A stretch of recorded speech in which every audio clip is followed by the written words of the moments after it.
Boa noite a todos, a paz do Senhor Jesus Cristo, né? Nessa noite eu vou expor sobre o tema que eu denominei aqui, o mal traz vida ao justo. É isso mesmo, o mal traz vida ao justo. Vamos ver por quê? Né? Lá no livro de Abacuque, capítulo 1, versículos 2 a 4, diz, na palavra do Senhor: Até quando, Senhor, clamarei eu, e tu não me escutarás? Gritar-te-ei violência e não salvarás, porque me mostras a iniquidade e me fazes ver a opressão.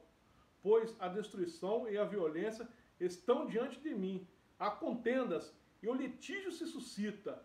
Por esta causa a lei se afrouxa e a justiça nunca se manifesta, porque o perverso cerca o justo e a justiça é torcida, né? Vamos expor um pouco desse texto, esse momento aqui, né?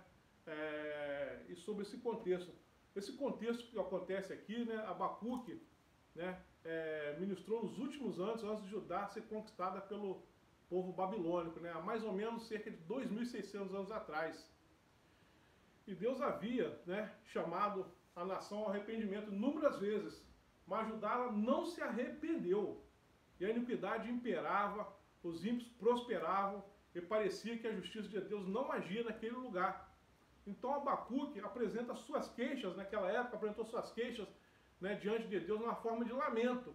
Né? Inicialmente Abacuque ele se queixou da maldade, da injustiça, da violência desenfreada de Judá, né? E naquele instante, naquele momento da época ali, os caldeus estavam se tornando uma potência mundial, né? Uma potência militar muito forte. Eles já haviam derrotado os assírios, que por sua vez já tinham levado ao cativo as 10 tribos do norte, né? E o Egito, até o Egito caiu como presa, né, dos caldeus, né? Enquanto isso, Judá estava naquele momento com a ameaça de invasão assíria e sofrendo a decadência interna sobre o rei ímpio Joaquim, né? Deus responde a Abacuque. Após o seu lamento de Deus, Deus responde de uma maneira notável. Porém, não era uma resposta que Abacuque esperava, né? A resposta foi pesada, foi dura, né? Não foi aquilo que ele queria ouvir. Deus disse a Abacuque que usaria da violência, né? A violência do inimigo para corrigir Judá. Então, o que Abacuque fez? Ele se prostrou diante do Senhor, ele se derramou diante do Senhor, né? Porque como Deus poderia usar uma nação mais perversa do que Judá para puni-la, né? Essa era a situação, esse era o contexto dessa palavra aqui que está aqui, né? E eu quero expor os irmãos aqui, né, que as coisas, né, os tempos passaram, passou-se 2.600 anos de lá para cá, mas muita coisa mudou nesses 2.600 anos, mas uma coisa não mudou, o homem continua a mesma coisa, nada mudou com relação ao homem. O homem continua pecando, continua se corrompendo, continua fazendo tudo da mesma forma que fazia no passado, né? Não se arrepende, né? A injustiça e o sofrimento do justo continua acontecendo da mesma forma. Então eu quero expor aos irmãos aqui 3 pontos, né, com relação ao que o profeta naquela época fez e o que nós devemos fazer nos dias de hoje, né? Ou seja, eu quero colocar para os irmãos o primeiro ponto, né, que está em Abacuque 1, capítulo 1, de 2 a 11, né, ali nos mostra o quê? Que temos que buscar ao Senhor, né? Pois vejamos o profeta Abacuque, qual foi o exemplo que ele nos deu ali? Ele estava entristecido pela violência e a corrupção que estava ao seu redor.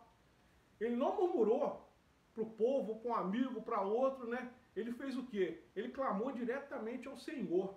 Ele se derramou o coração na presença de Deus, né? Assim devemos fazer nós. Quando estamos sofrendo, quando estamos com algum problema, devemos buscar diretamente ao Senhor, seja ela o que for, né? Temos que clamar e expor nossos problemas diretamente ao Senhor, né? Não devemos ficar murmurando com um ali, com outro aqui, com outro lá, né? Agora, o Senhor, ele já sabe das injustiças que nós sofremos. Nós não precisamos falar para ele, ele já sabe. Mas, muitas das vezes, nós não entendemos, né? E nos entristecemos com as injustiças que nos alcançam, né? Não temos que... Ou seja, o que nós temos que fazer? Fazer como o Abacuque fez. Nós temos que derramar nosso coração diante do Senhor. assim como fez ele, como fez o profeta, né? Deus respondeu ao profeta. Se ele respondeu ao profeta, se você se derramar seu coração a Deus, ele também vai te responder. O questionamento de Abacuque, né, fez ao Senhor, foi respondido. E Deus respondeu o quê? Que faria obras surpreendentes, né, no povo, né, as quais deixariam o profeta maravilhado. Assim o Senhor fará com você, assim o fará conosco, né?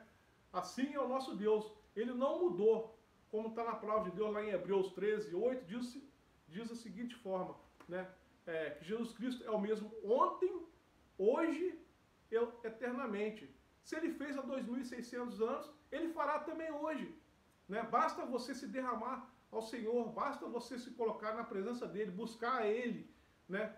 Não murmurar, né? Como a gente vai ver aqui para frente.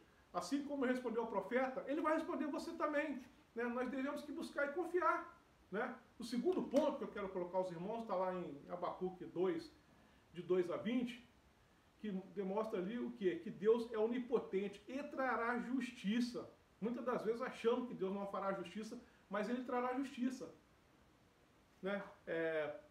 Dentro de Abacuque, ali 2, de 2 a 20, nós vemos que devemos esperar pacientemente no Senhor, assim como Abacuque esperou. Está lá em Abacuque 2:1, diz o seguinte, né? Estarei na minha torre de vigia, né? Ficarei na fortaleza e vigiarei para ver o que Deus me dirá. E a resposta, eu terei minhas queixas, né? Ou seja, ali diz em Abacuque 2:1 que Abacuque foi para a torre de vigia, ele esperou a resposta de Deus. Ele teve paciência e Deus o respondeu. Assim devemos ser nós. Devemos ser pacientes no Senhor. Devemos aguardar a sua resposta, né? E outro ponto dentro desse ponto aqui, né? O justo viverá pela fé. É um dos versículos muito conhecido na palavra de Deus, né? Os ímpios babilônios naquela época confiaram em si mesmos e caíram por terra. Mas os justos daquela época viveram pela fé. Nos dias de hoje continua sendo da mesma forma. Devemos confiar que Deus dirige todas as coisas de acordo com o seu propósito. Amém? E o terceiro ponto que eu quero colocar para os irmãos aqui está lá em Abacuque 3, de 1 a 19. Né? Devemos ter esperança realmente e confiar no Senhor. Né? Em Abacuque 3, de 3 a 7, diz que temos que louvar o Senhor nas dificuldades, assim como Abacuque. Abacuque orou ao Senhor em forma de cântico, nesses versículos. Né? Mesmo nas dificuldades, não devemos deixar de fazer o mais importante. O que é o mais importante nas dificuldades? É perseverar, é orar, louvar o Senhor, reconhecer sua soberania e vontade como a melhor para nossas vidas. Né? Em Abacuque está lá também 3, em Abacuque 3, de 16 a 19, nos diz que devemos acreditar nas promessas de Deus, né? E ter esperança que Ele fará justiça. Né? Deus é um Deus de justiça, Ele faz a justiça, temos que ter paciência. Né? Assim como o fracasso na colheita e na morte dos animais devastariam Judá naquela época, mas Abacuque afirmou que até mesmo nos tempos de fome e perda, ele ainda se regozijaria no Senhor, mesmo nessas dificuldades. Os sentimentos do profeta não eram controlados por aquilo que estava ao seu redor, pelas dificuldades, pela injustiça, pelos problemas, tudo aquilo que alcançava a sua vida, mas pela fé em Deus, que Deus ia trazer a ele a resposta, ia trazer a ele o sustento, ia trazer a ele a perseverança, né, em todas as coisas. Né? Quando nada mais fizer sentido na nossa vida, às vezes, pensamos só em murmurar, mas as dificuldades, quando aparecem ser maiores, nós temos que suportar ela, lembrar-se que o Senhor é aquele que nos dá força para prosseguir. Nós temos que tirar, né? Assim, tire seus olhos, então, do problema. Coloque seus olhos no Senhor, né? Nele está a resposta. As dificuldades não são nossas. Deus tem o poder para nos auxiliar. Deus tem o poder para nos ajudar. Né? Então, nós não temos que olhar para a dificuldade, porque a dificuldade, às vezes, é muito difícil. O problema pode ser muito grande, mas para Deus não é nada. Então, nós não temos que olhar para o problema, nós temos que olhar para o Senhor, né? Lá em Isaías 55, 9 diz, né? O pensamento e caminho de Deus são melhores e mais altos que os nossos. Nós não sabíamos o propósito dele, né? Nós devemos que buscar quais são os propósitos que ele tem para nossas vidas, né? O conhecimento e sabedoria do Deus é muito maior, vai muito mais além do que qualquer ser humano, né? Somos tolos, muitas das vezes, em querer moldar os nossos padrões aos padrões de Deus. Às vezes tentar fazer os planos e propósitos de Deus se ajustarem aos nossos. É pelo contrário, irmãos. Pelo contrário, nós que temos de nos ajustar aos planos de Deus, aos propósitos do Senhor, porque como está em Isaías 55, 9, os pensamentos e caminhos de Deus são melhores e mais altos do que os nossos, né? Então, para concluir, irmãos, eu quero colocar para os irmãos sobre isso, né? Sobre o mal, às vezes, que nos assola, né? Não devemos tirar conclusões do mal que nos assola baseado apenas em limitações limitada, né, perspectiva humana e temporal, mas temos que levar nossas preocupações diretamente a Deus. O mal que nos alcança é para o nosso conhecimento, né, para o nosso crescimento e nos traz vida. Seus caminhos e propósitos são melhores e não importa o quanto as condições estejam ruins, qual for o problema mais difícil que seja, devemos continuar acreditando nas promessas de Deus e ter esperança que o Senhor fará justiça. Deus, né, Deus está conosco em todos os momentos. Devemos orar e aprender a viver pela fé e não deixar de orar, de louvar o nosso Deus, mesmo nas dificuldades. Deus é soberano e quer o melhor para você. Amém, irmãos? É isso que eu tenho para os irmãos nessa noite. Que vocês sejam abençoados com essa palavra. Em nome de Jesus. Amém.